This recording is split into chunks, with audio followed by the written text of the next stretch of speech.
Así que vamos a empezar con Aristarcus. Bueno, Aristarcus es verdad que se considera como uno de los ateos de YouTube que mejor razona, que mejor argumentos tiene. Bueno, uno de ellos, ¿no? Bien. La verdad es que no suelo ver todos sus vídeos. De hecho, no suelo ver poquitos vídeos suyos son los que veo. Pero ahora preparándome este vídeo he descubierto que realmente es un poco fachada, ¿no? Porque indagas un poquito en los vídeos y descubres que tienen muchos fallos lógicos de razonamiento. Vamos a ver algún ejemplo. Bueno, bienvenidos ahí a Bognal, también Ruler Abyss y todos los que estáis ahí conectados. Vamos a ver un ejemplo de vídeo de Aristarcus y entre vosotros y yo vamos a ver, pues, dónde están los fallos argumentativos que usa. Bueno, vamos a escuchar una porción, unos minutos. Es la verdad. Este silogismo es formalmente inválido, teniendo como premisa 1. Si Jesús no resucitó, el cristianismo es falso. Y teniendo como premisa 2, Jesús resucitó, no se sigue lógicamente que el cristianismo es verdad. Es decir, incluso si la... Bueno, vamos a poner en contexto, ¿no? Él está refutando un vídeo de un cristiano que dice que usa, bueno, el siguiente silogismo para convencer de que el cristianismo es la religión verdadera, ¿vale? Dice así: si Jesús no resucitó, el cristianismo es falso. Bueno, es una premisa pues bastante lógica, ¿no? Segunda premisa: Jesús sí resucitó. Conclusión: el cristianismo es la verdad. Este es el argumento que usa este cristiano. Muy bien. Vamos a ver por qué para Aristarcus este argumento no tiene sentido y el ejemplo que él usa para refutarlo. Dos premisas de este silogismo fueran verdaderas, no se seguiría que la conclusión también tiene que serlo. Supongo que muchos de vosotros ya podéis ver claramente que el silogismo incurre en una falacia lógica formal y que por lo tanto la... Esta es una psicología barata, ¿no? Que usan muchos... bueno, más que ateos, normalmente la solemos ver en otros cristianos o católicos apologetas, ¿no? Lo estáis viendo, ¿no? Lo estáis viendo, ¿no? Eso lo usa mucho... se me ha ido el nombre ahora. Bueno, el que debate mucho sobre la resurrección corporal de Jesús. Lo veis, ¿no? Está claro, ¿no? No está claro. Pero estás usando una psicología barata para que te demos la razón, ¿no? Vamos a ver qué dice. Conclusión no se sigue. Pero bueno, por si alguien no lo ve, aquí tenéis un silogismo que tiene la misma estructura y que cae en el mismo error. Premisa 1. Si yo no juego a la lotería, no me va a tocar. Premisa 2. Yo sí juego a la lotería. Conclusión, me va a tocar.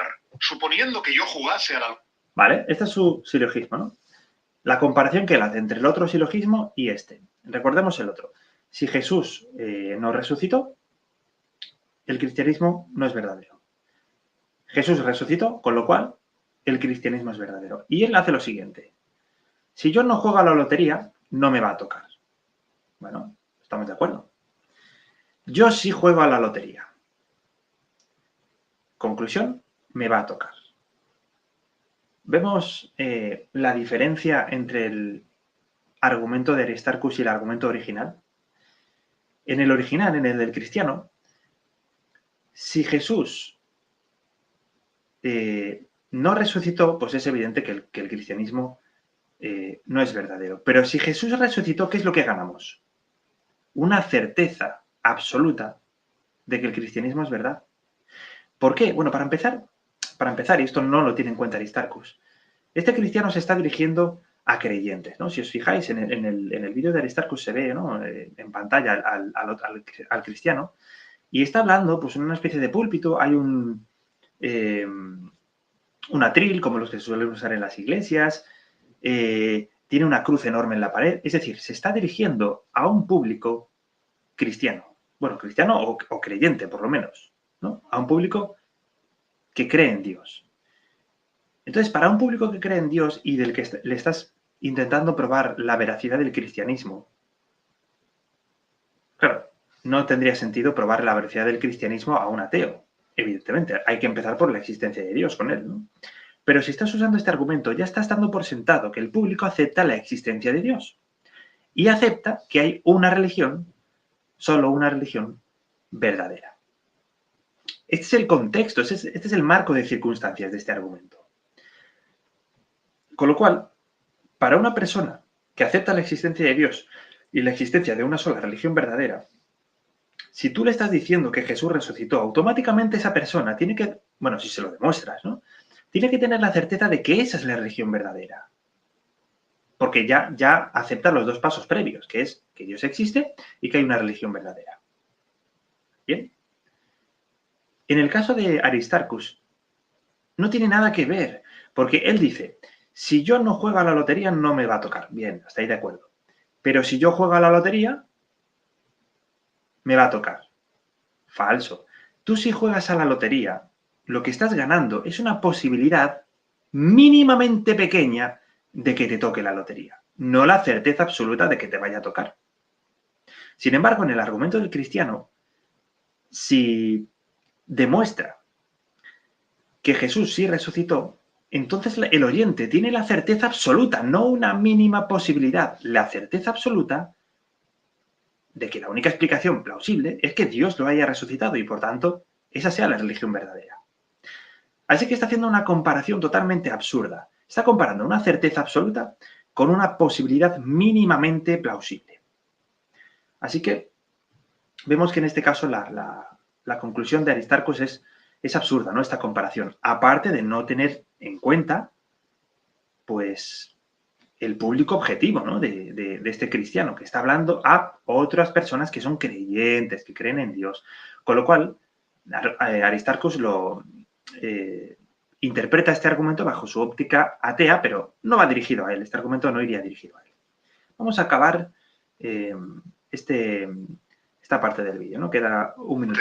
Las dos premisas serían claramente verdaderas, pero la conclusión no se seguiría en absoluto. Está claro que si no juego a la lotería no me va a tocar, pero eso no implica que si juego a la lotería sí que me vaya a tocar. Obviamente puede pasar que sí juegue a la lotería y no me toque tampoco. Pues lo mismo pasa con el razonamiento sobre Jesús. Claramente, si Jesús no resucitó, el cristianismo es falso, porque la resurrección de Jesús forma parte del conjunto de creencias esenciales de lo que llamamos cristianismo, o por lo menos así me lo han dado a entender muchos cristianos con los que yo he hablado. Pero eso no implica que si Jesús resucitó, entonces el cristianismo tenga que ser verdad, porque suponiendo que Jesús hubiera resucitado, si se diera el caso de que Dios no existe y que el motivo por el que Jesús resucitó fue que lo resucitaron unos extraterrestres que tenían una tecnología que les permitía resucitar a gente, en ese caso el cristianismo no sería verdad. De hecho, otra forma de... ¿Habéis visto, no? Claro, dice Aristarcus, en su cosmovisión atea, que yo no creo, bueno, él dice, ¿no? Él no cree en Dios. El hecho de que Jesús, si fuera cierto de que Jesús hubiera resucitado, la única explicación posible no sería la existencia de Dios, no sería que la única religión verdadera es el cristianismo. Hay otras posibles explicaciones, como por ejemplo, dice él, que un extraterrestre con capacidad de resucitar a personas haya resucitado a Jesús. Vamos a ver, Aristarcus. Un extraterrestre es una persona que vive fuera de la Tierra. ¿Bien? Dios vive fuera de la Tierra y tiene capacidad de resucitar a personas. Es decir, no estás dando ninguna alternativa, estás definiendo a Dios con dos palabras. Vive fuera de la Tierra, es decir, es un extraterrestre y tiene capacidad de resucitar. No has dado ninguna alternativa. Entonces, en tu cosmovisión atea, si Jesús es verdad que hubiera resucitado, tendrás que dar alguna explicación alternativa, plausible, para la resurrección de Jesús que no sea Dios. Pero no la has dado. Has dado dos características que son aplicables a Dios. Vale, te voy a dar el beneficio de la duda. Tú te referías a, pues por ejemplo, a una persona, a un ser que vive en Marte, ¿no? No es Dios, ¿no? Porque vive en el sistema solar. No es Dios. Vive en Marte y tiene una tecnología muy avanzada que permite resucitar a personas. Muy bien. O sea, que estás poniendo como posible explicación a Dios, en el que el 90 y bastante por ciento de la población mundial cree en él y que hay muchos argumentos a su favor, te convenzan o no, pero los hay, estás poniendo como igualdad de explicación un extraterrestre que te acabas de inventar. Eso es absurdo. O sea, no puedes poner al mismo nivel explicativo una cosa que se te acaba de venir a la mente y de lo que no tienes ningún tipo de prueba, a Dios, que hay muchos argumentos, te podrán convencer o no, pero hay muchos argumentos y encima la aplastante mayoría de las personas creen en él. No tienen el mismo poder probatorio. No los puedes poner en el mismo nivel. O sea que vemos aquí como en este vídeo Aristarchus ha hecho una comparación absurda de dos premisas.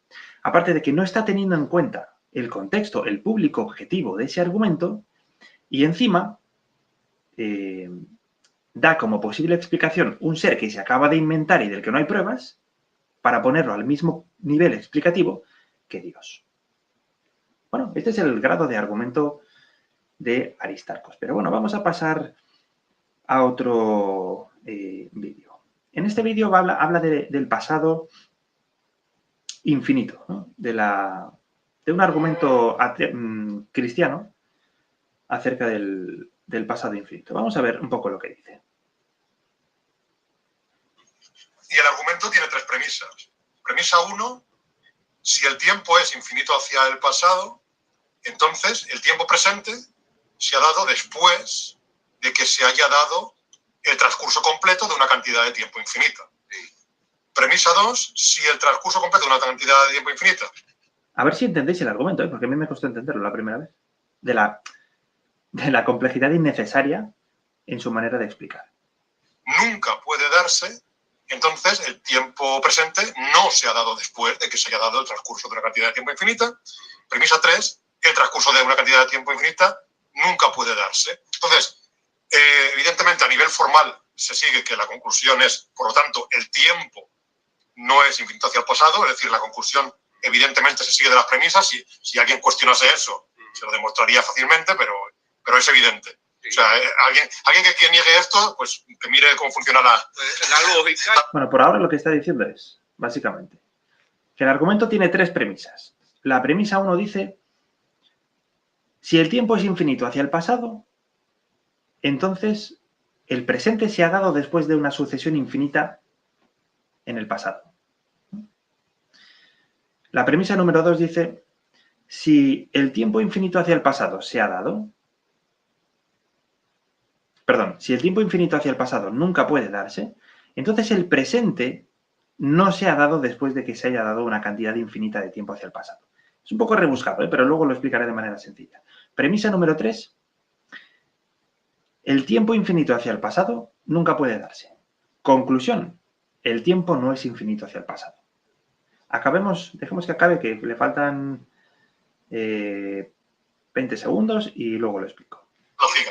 Sí. O sea, a nivel formal, yo creo que está claro, pero bueno, por si alguien lo niega que se siga formalmente, el caso está en que si demostramos que P3, la premisa 3, es verdadera, entonces estamos diciendo que el antecedente del P2, o sea, el antecedente lógico de la premisa P2, que es CTI nunca puede darse, es verdadero. Si P2 es verdadera y su antecedente es verdadero, entonces su consecuente también es verdadero. Y si el consecuente de P2 es verdadero, estando dicho consecuente expresado como una negación, se está negando el consecuente de P1. Y por lo tanto, por último, si P1 es verdadera, entonces la negación del consecuente de P1 implica la negación de su antecedente. Exacto.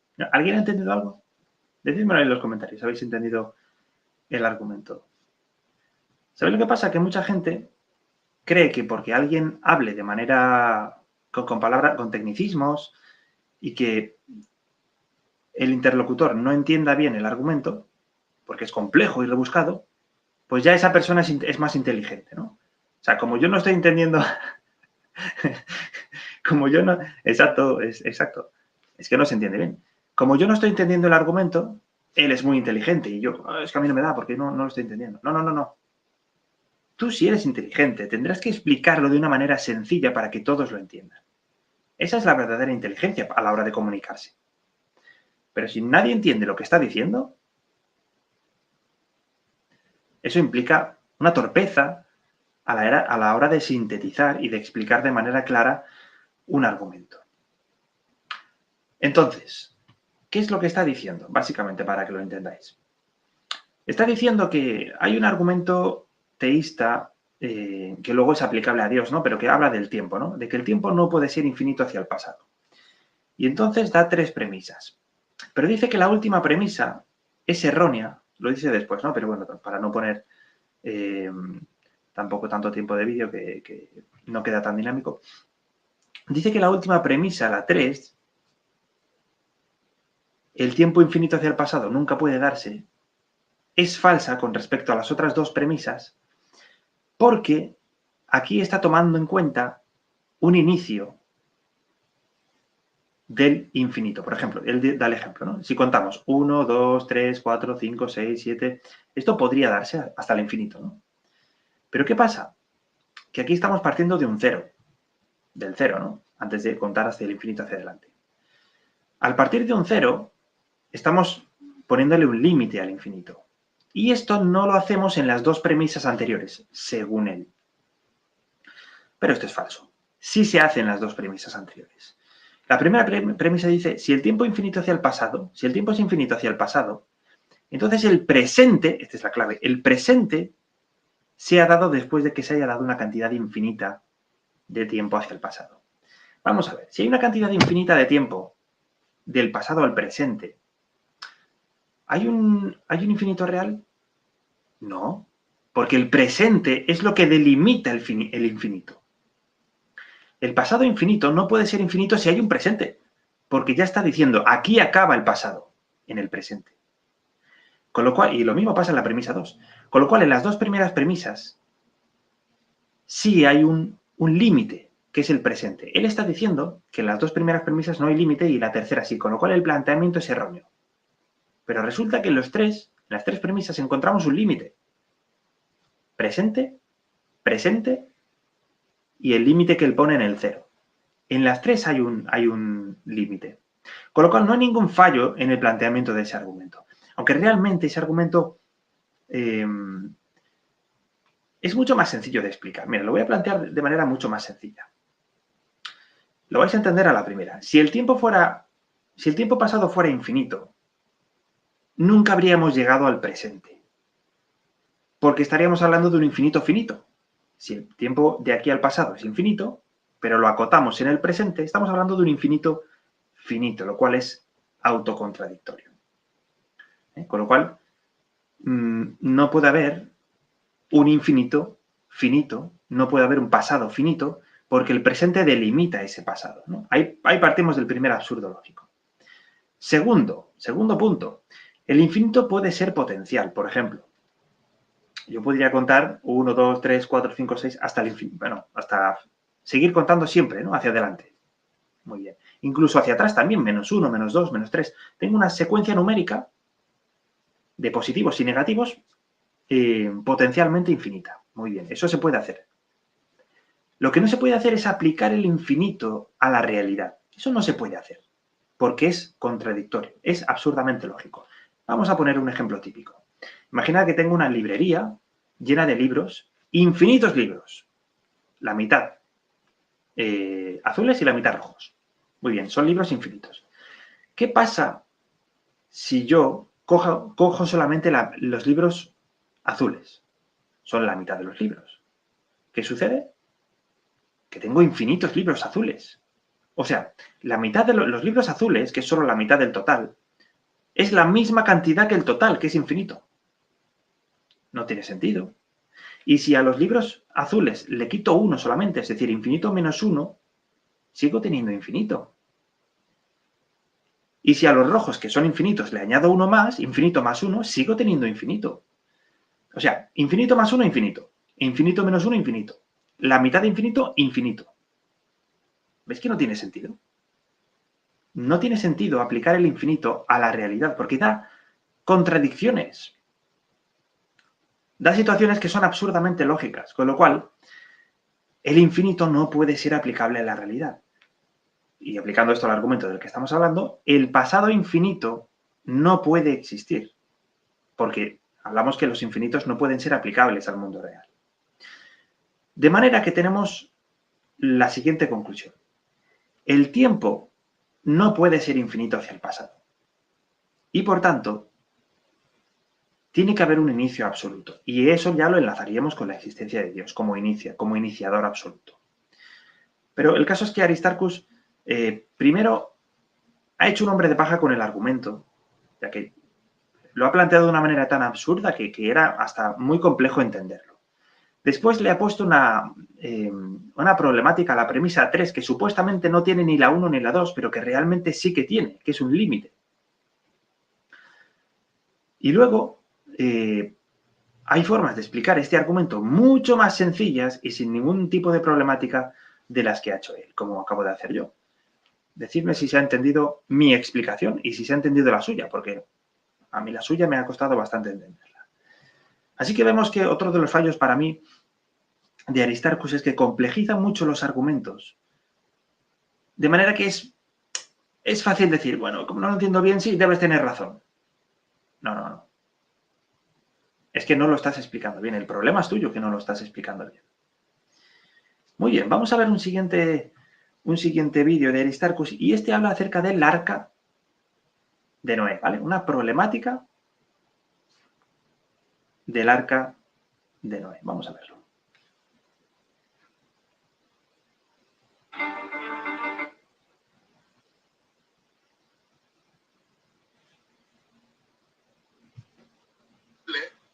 O por decirlo de otra manera, tú negarías que dos especies distintas puedan tener un antecesor común.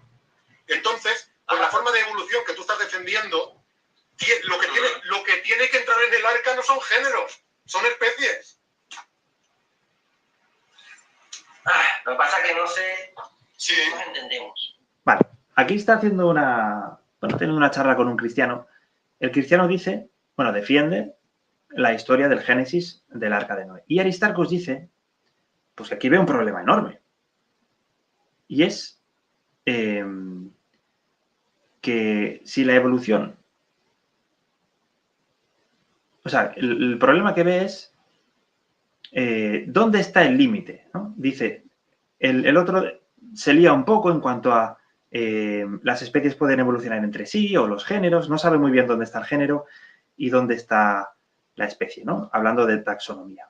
Pero ¿cuál es el problema? Bueno, el problema que tiene Aristarcus es que está metiendo a calzador la clasificación taxonómica que tenemos actualmente, que se formó hace unos 300 años, en el Génesis, que se escribió hace 4.300 años.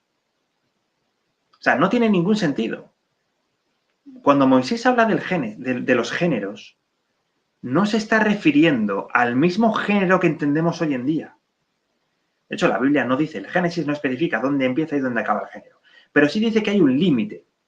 Dios creó a los animales según sus géneros. ¿Vale? Y de ahí se podían reproducir. ¿Qué es lo que... ese género, a qué corresponde actualmente? Bueno, no sabemos. Pero no tiene por qué ser ni a la especie actual ni al género actual.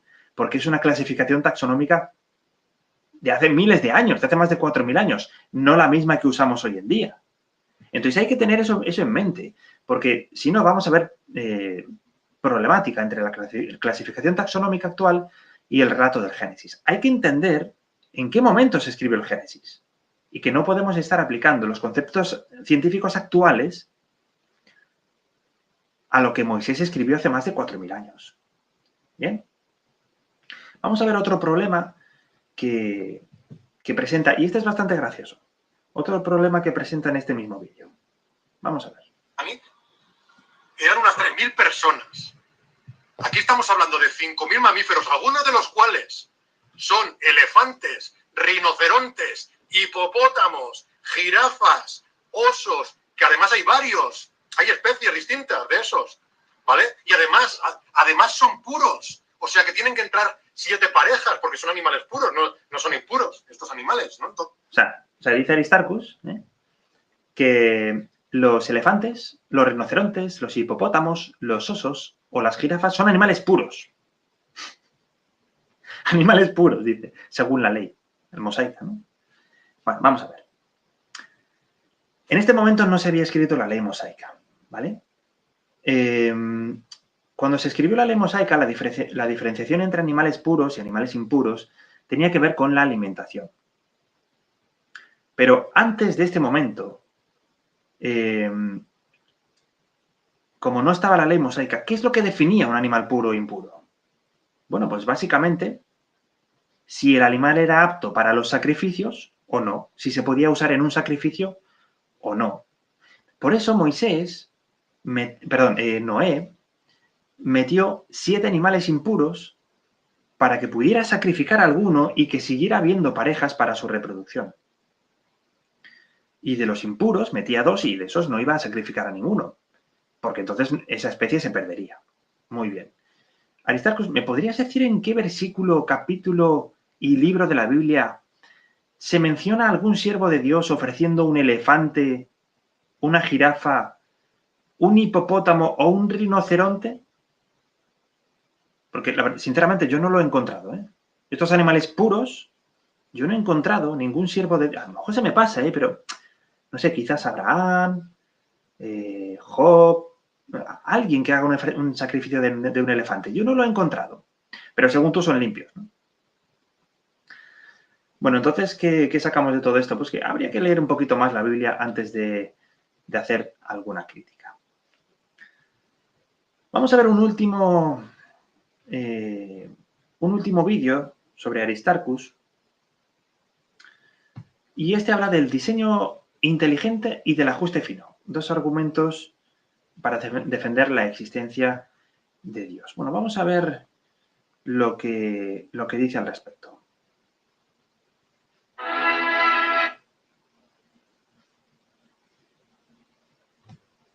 William Paley dice, tales argumentos empiezan con la premisa de que muchos objetos naturales, el ojo, el flagelo bacteriano y otros ejemplos sacados de la biología, son muy complejos. Entonces se señala que los artefactos humanos también son complejos, por ejemplo, un reloj, ¿no? Y se concluye, por analogía, que es altamente probable que los objetos naturales complejos también tengan un diseñador inteligente. Esto motiva la objeción, y aquí dice Fesser uno de los motivos por los que es malo. Dice, esto motiva la objeción de que si el diseñador es como nosotros, entonces también él mismo sería complejo, justo de la manera descrita. O sea que el propio diseñador tendría que haber sido diseñado si estamos diciendo que el diseñador es como nosotros, porque nosotros somos complejos. Es decir... Vale, bueno, lo que dice no está tan mal, ¿no? Tiene sentido, ¿no? Dice, bueno, si partimos de la base de que todo lo que es complejo necesita un diseñador, y vamos a decir que Dios diseñó todo, como Dios es también complejo, necesita un diseñador. Bueno, a ver, no está mal el razonamiento. ¿Cuál es el problema? Pues que ningún creyente, ningún defensor de la existencia de Dios defiende la existencia de Dios mediante un solo argumento. Es un caso acumulativo. Muchos argumentos te llevan a la misma conclusión. Dios existe. Bien, ¿por qué no puede ser como él dice? ¿Por qué no todo lo complejo tiene que tener un diseñador? O sea, no puede haber una regresión infinita de diseñadores. Si algo complejo tiene un diseñador, imaginémonos, algo complejo tiene un diseñador. Bueno, pues yo pienso, bueno, pues ese diseñador tiene que tener un diseñador, ¿vale? Y el diseñador de ese diseñador tiene que tener un diseñador. Y no acabaría nunca, ¿no? Sería una cadena infinita. Pero como hemos visto antes, el infinito no puede ser aplicable a la vida real, al mundo real. Con lo cual, no puede haber una regresión infinita de diseñadores porque estaríamos aplicando un concepto lógicamente absurdo al mundo real. Así que tiene que haber un diseñador, tiene que llegar a un punto en que se llega a un diseñador que no ha sido diseñado y ese es el que conocemos como Dios. Sumémosle a esto, decía que es un caso acumulativo, ¿no? Sumémosle a esto el argumento de seres contingentes que llega a la misma conclusión. Sumémosle a esto el argumento cosmológico, que nos habla de un diseñador eterno, bueno, de una causa universal eterna, es decir, sin principio y, por tanto, sin que necesite un diseñador. Así que cogiendo este argumento suelto, con pinzas, como lo hace él, bueno, puede tener algo de sentido. Pero si vemos el caso global, acumulativo de pruebas a favor de la existencia de Dios, vemos cómo hay que llegar a la conclusión de que tiene que haber una excepción a la cadena causal o a la cadena de diseñadores. Y esa excepción es la que conocemos como Dios. Muy bien, vamos a ver en este mismo vídeo qué más tiene que decir. Yo, por ejemplo, en algún momento lo he debatido con testigos de Jehová, que suelen tener argumentos que no son muy buenos. Sí, me vienen y me dicen, la Tierra, fíjate, la Tierra está a la distancia perfecta del Sol para que no sea ni muy caliente como Venus o Mercurio, ni muy frío como Marte, Júpiter, etc. Y eso es que Dios la ha puesto ahí. Yo digo, a ver... El tamaño de la Tierra con respecto al oxígeno. Ay, también sí, pero es que en ese caso, cuando se aplica al planeta, a la Tierra, es muy fácil de rebatir porque dices, a ver, señor, hay en el universo 100.000 millones de estrellas en una galaxia y miles de millones de galaxias, todas ellas con eso, miles de millones de estrellas, con montones de planetas orbitando en torno a ellas, pues por mera probabilidad, evidentemente en alguno se ha dado el caso de que alguno de los planetas estará en lo que se llama la zona Goldilocks, la zona que no está ni muy cerca ni muy lejos del Sol y que tiene estas características que permiten la vida. Entonces, muy bien, vemos el argumento, ¿no? Este argumento seguramente lo hayáis escuchado más veces. Dice, bueno, a ver, sí, es verdad que la Tierra tiene unos parámetros muy precisos para la existencia de vida. Vale, cierto, te lo compramos. Pero ¿qué pasa? Que existen en nuestra galaxia, pues existen unas 100.000 millones de estrellas y hay unas 2 billones de galaxias. Entonces, y cada estrella pues tiene varios planetas orbitando a su alrededor. La cantidad de planetas que hay en el universo es tan grande que simplemente por casualidad en algunos se tiene que dar las condiciones para la existencia de vida. Este es el argumento. Bueno, dicho así, a priori, parece que tiene un poco de sentido, pero ¿qué pasa? ¿Qué pasa cuando ahora le sumamos un componente clave para esto? Las matemáticas. Bueno, pues que Aristarco simplemente se queda en bragas. O sea, no puede defender este argumento en base a las matemáticas. Vamos a poner cifras, ¿vale? Según los cálculos que hay, se estima que hay unos 10 elevado a 20 o 21 planetas en todo el universo. 10 elevado a unos 20 o 21. Muy bien. ¿Y cuál es la cifra de la probabilidad de la existencia de vida? Según Roger Penrose, uno de los mejores matemáticos del siglo XX, la cifra es 10 elevado a, o sea, 1 entre 10 elevado a 10 elevado a 123. Muy bien, vamos a coger la cifra de Penrose y la vamos a dividir entre los planetas, la cantidad de planetas que hay en el universo por la que aboga Aristarchus. ¿Sabéis cuánto baja la cifra de Penrose? Pues baja de 10 elevado a 10 elevado a 123, se reduce a 10 elevado a 10 elevado a 122. Solo baja un numerito. Ah, por cierto. Y estoy tomando en cuenta que hubiera 5 veces más planetas de la que hay para redondear la cifra, ¿no? O sea, no 10 elevado a 20 planetas, sino 10 elevado a 100. Te estoy regalando 5 veces más la cifra. O sea, te lo estoy multiplicando por 5, de regalo. Y aún así, la cifra de Penrose casi ni se inmuta. Solo baja un punto. O sea, es absurdo, absurdo. Vamos a poner una comparación para que veáis, ¿no? Vamos a escribir la cifra de planetas que hay en el universo. Es esta, mira. Estos son los planetas, ¿no? Se ve un poco pixelado, pero bueno. Estos son los planetas que hay, la cifra de planetas que hay en el universo. Muy bien. ¿Sabéis qué pasaría si yo quisiera escribir la cifra de Penrose, que es la probabilidad de la existencia de vida por azar? Pues que lo que ocupan 3 líneas en mi móvil, ocupa una cosa así, ¿no? Así y así, bien. ¿Sabéis cuánto ocuparía escribir todos los ceros de Roger Penrose? Pues fijaos, si escribiera un cero en cada átomo del universo, en cada átomo, y mi papel fuera el universo entero, o sea, no habría átomos en el universo para escribir la cantidad de ceros. Aunque escribiera un cero en cada átomo del universo. No llegarían. Imaginaos la cantidad tan abrumadoramente grande, esa cifra, ¿no? Y solamente es uno entre toda esa cifra. Uno entre toda esa cifra.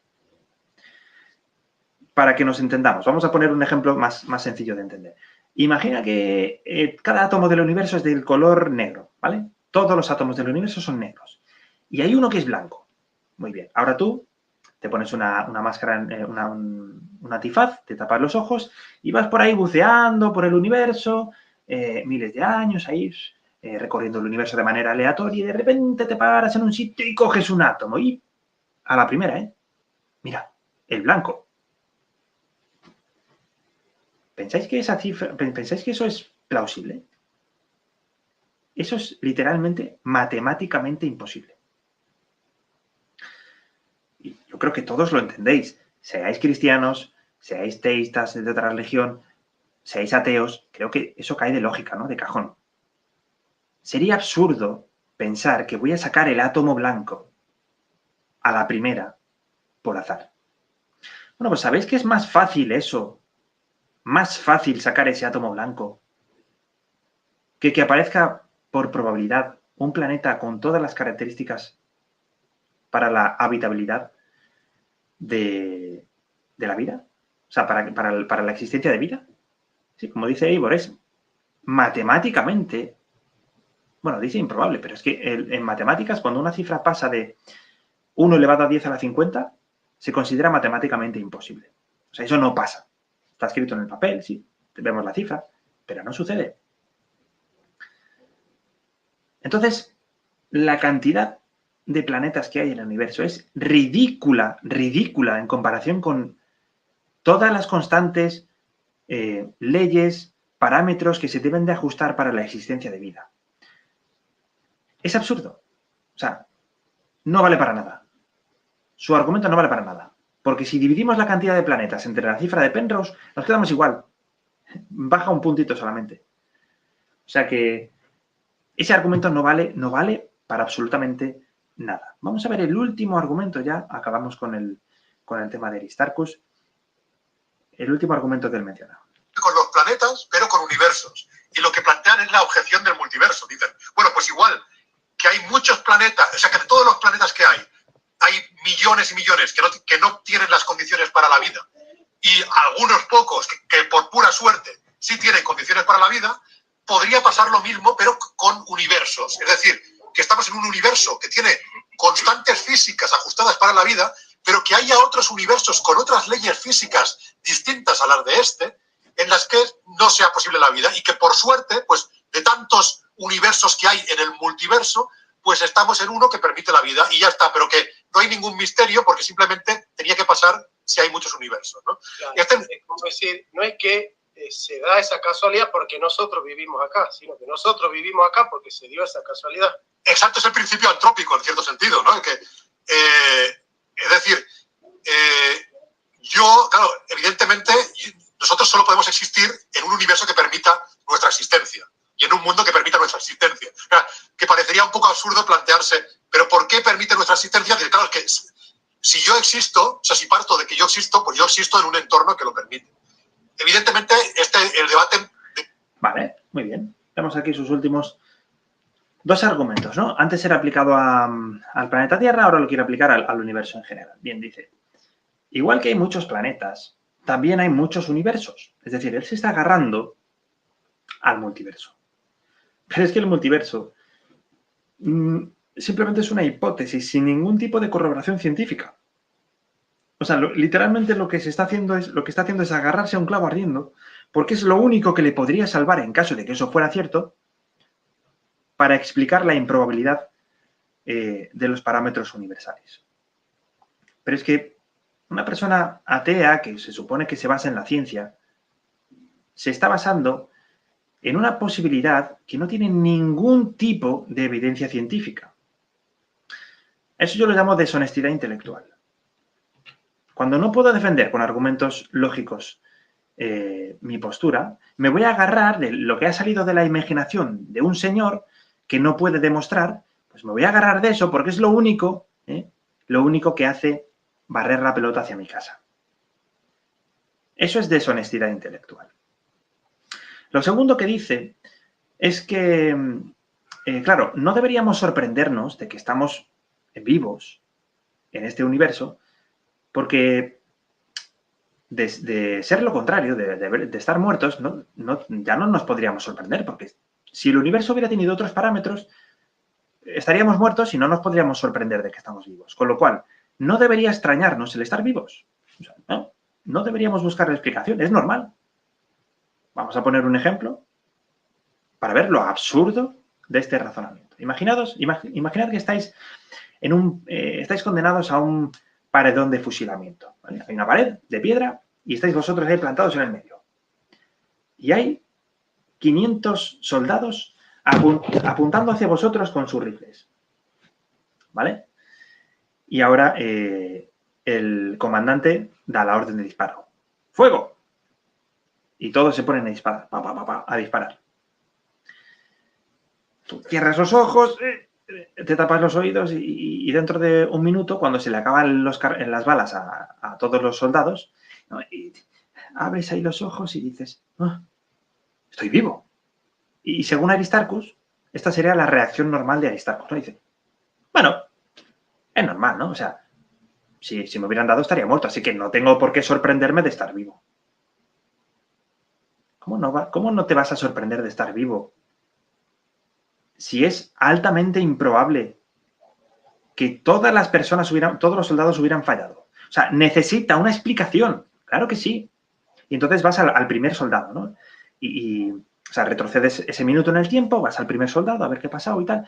Y resulta que anteriormente, pues, ya había gastado todas las balas. Entonces, bueno, hizo así, pero no salieron balas. Bueno, vale. Esto explicaría por qué no me ha dado. Vale. Siguiente soldado. No, el siguiente es que se le olvidaron las gafas en casa. Entonces no veía bien y, bueno, disparó por disparar, pero nada, bueno. El siguiente se le encasquilló el rifle. Y, claro, pues no salían las balas. Bueno, vale. Al siguiente le habían cambiado las balas por balas de fogueo. Entonces, bueno, disparaba, pero solo sonaba, no salían balas reales. Bueno. Y el siguiente era nuevo. Era la primera vez que cogía un rifle y no tenía puntería, te intentaba dar, pero... Bueno. Y el siguiente le diste lástima y falló a propósito. Y habría que tener una explicación de los 500 soldados de por qué nadie te ha dado. Claro que necesita una explicación. Esa situación es tan improbable que necesita una explicación. Pues Aristarchus dice que si aplicamos eso al universo, no deberíamos sorprendernos de estar vivos. Al fin y al cabo, estamos en el único universo que permitiría la vida. Es normal estar vivos. Eso es absurdo. Claro que necesita una explicación. Los parámetros universales que estén tan bien ajustados necesita una explicación lógica. Pero tú te opones a ella porque sabes que eso conduciría a la existencia de un diseñador que ajustó dichos parámetros tal y como son. Muy bien, pues hasta aquí el tema de Aristarchus. Hemos visto cómo hemos analizado 4 vídeos suyos, tiene mucho más. Me ha costado un poco encontrar estos vídeos porque normalmente suelo hacer directos de 3, 4 horas y claro, es imposible analizar eso en un directo, ¿no? Entonces he cogido extractos, vídeos cortitos, pero bueno. Mi conclusión es, Aristarchus parece más racional de lo que es. Sus argumentos, primero, cuando los entiendes bien, porque no los explica de manera concisa y sencilla, ves que hay fallos de razonamiento. Aplica falacias, hace comparaciones erróneas, etc. Bueno, pues hasta aquí